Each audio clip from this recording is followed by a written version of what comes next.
Welcome back to the channel, everyone. So this week's video is 10 things to consider when buying an e-bike. You've got your non-assisted bike and you thought, you know what, I want a little bit of that, but there is a lot of things to consider. So I put some polls up on the electric mountain biking community on Facebook and got everybody to vote. These are the 10 things that people think you should consider when buying an e-bike. Let's go and discuss.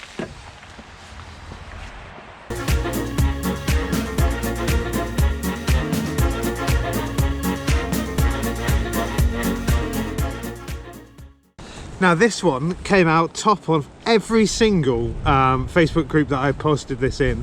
Everyone voted for this. What type of e-bike do you need? So what type of e-bike should you buy? That's the real question, and a tricky one. Well, first things first really, what do you plan on riding? Are you going to be planning on riding commuting to town? Are you going to be riding canal paths or fire roads? Or are you planning on doing sort of like the more downhill focus like East Ridge or Style Cop or bike parks? That plays a crucial role in what bike you really want. So have a think about that, and don't just think about the near future, think about long term. What are your goals for being on the bike? What do you want to end up doing? Don't just buy one for a short-term fix. Buy it for the future. Fly it. Are you planning on just sticking on forest fire roads, gentle paths, commuting to work, canal paths, you know, just a general bimble kind of bike? If you are, I would suggest actually either a hub driven bike, so that's either in the front wheel or the rear wheel, and they're much cheaper to go for and they're really going to serve that purpose that you need.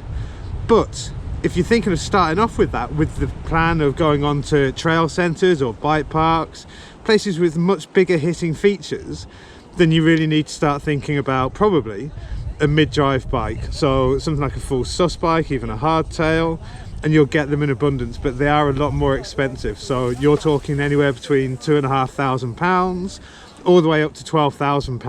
Jeez, £12,000 for a bicycle. But that will serve the purpose for you. Have a think about that, because that will really help you determine which bike is right for you and which motor is also right for you.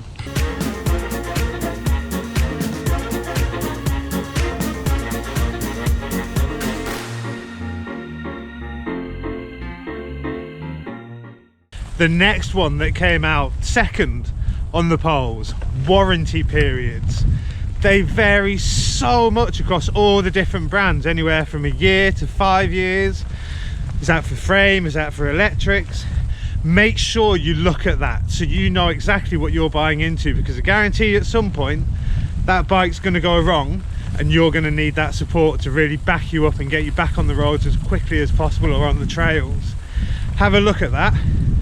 Another thing to consider, is it transferable? So if you're buying a second-hand bike, does that warranty transfer over to yourself? Because if not, you're in for a pretty pound if it goes wrong, that's for sure.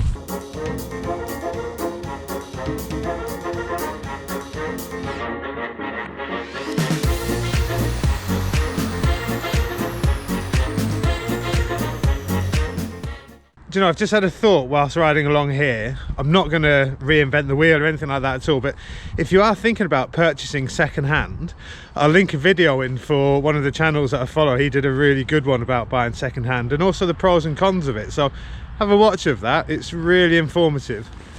Right, well, this one actually came in from a gentleman called Paul Folks. When thinking about buying online, if you're handy with tools and confident to handle some maintenance, all good.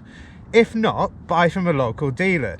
Maybe a little bit more, but will give you more peace of mind. And that's a great addition to that, Paul, and it's so true. If you are good with your mechanicals, then probably look at buying something online or from one of the chain stores like Chain Reaction Cycles. You get a lot of bike for your money, to be honest with you. And that's the same as if you buy direct like YT, Commensal. You get a lot more bike for your money.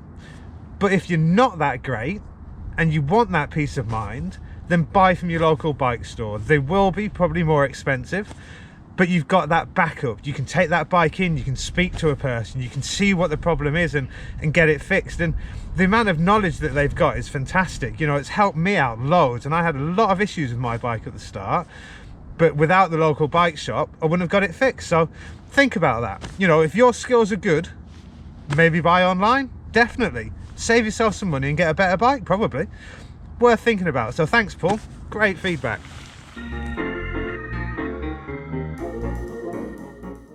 Oh, the weight of an e-bike. Weight of an e-bike, that's something you need to think about as well. How are you going to transport this? Are you thinking about putting it on a roof rack on top of your car? Would you want anywhere between sort of 20 and 28 kilograms on top of your car? Probably not. You don't want that falling off, do you? Are you going to be, well, do you live in an apartment block? Do you have storage for it? You know, that's another thing. Do you want that battery to come off or not, to make it lighter, to get it up the stairs or put it on your car?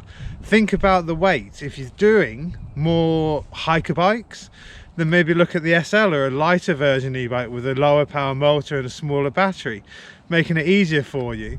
I struggled with the weight for getting it in and out of the car. There's no doubt about that. It's quite a daunting task when you finish and you think, oh, I've got to lug this and put it all the way back in the car. Worth it though. Online feedback forums. Oh, they're a minefield.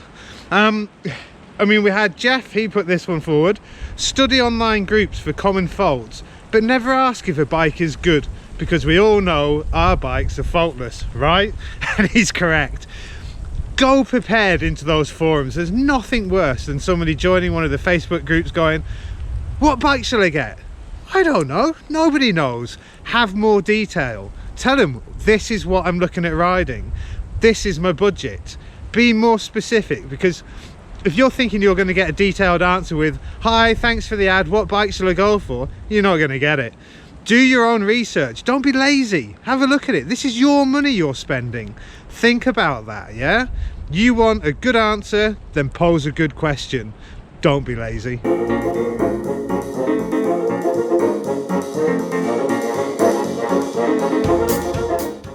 So this one came from Brett. Battery capacity. Go from 500 to 600 to 700, but you can also get like an overtime back, a little booster one that you can put onto it. Is that important to you? Are you doing big miles? Because if you are, you need to pay extra for that pack, but it'll be worthwhile. But if you don't need it, no need to get it and save yourself some money.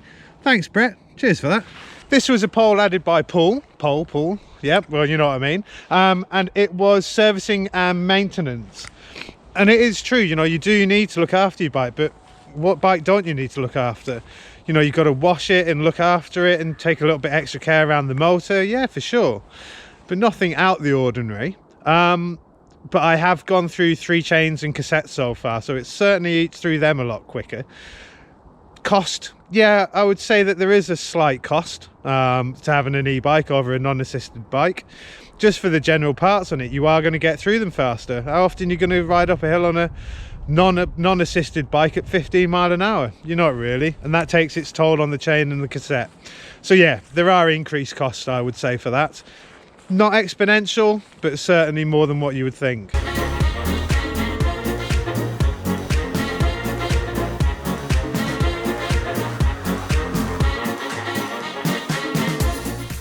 One other little tip I would give you: keep your old bike if you can, or if you've got a hack bike that you've got, don't get rid of it, because there'll be times when that e-bike will be away and being looked after and you'll have no bike to ride. So it's always handy to have that second bike. That's why I've got that gravel bike. When that bike's away getting fixed, I can still ride. Keep that in mind. So you've narrowed it down to 4 or 5 different makes or models of bikes that you want to go for. What's your next step? It's a demo day. That's exactly what your next step should be. Book the different sizes of the bikes, medium, small, large, extra large, whichever. Get it right. take the opportunity before spending thousands to get the right bike for you and the right size for you. Experience is the best thing. All right, cheers guys. Right.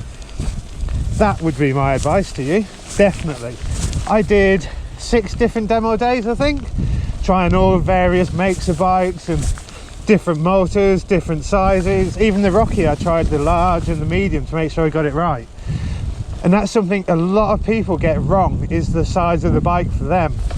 And the only way you're going to find out is by trying it. You can read all the charts. Until you sat on that bike, you're not going to know whether that's the right size for you. So important, so important, especially when you're spending upwards of £3,000 on a bike. Why would you go and throw away £3,000 on the wrong size bike? Makes no sense to me. To take that chance when it's all back open again and do your demo days. And they're bloody great fun as well. You get to try different trails which you wouldn't normally do.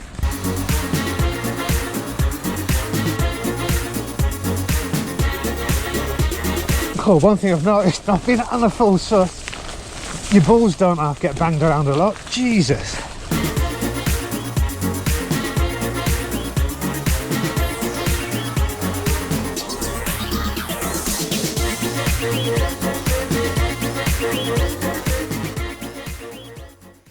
So there you have it. There's your 10 things to consider when buying an e-bike. It's not a definitive guide, it's just based on user feedback, you know, real world feedback and myself. But hopefully that gives you something to think about when you are going to be buying an e-bike. And the final tip, buy one. It's the best thing I've ever done in my life, period. Obviously my wife and my daughter are pretty amazing as well, but that bike's a pretty close third, I'll be honest with you. Thanks for watching, and if you haven't already, like, comment and subscribe for more electric mountain bike features. Take care, bye.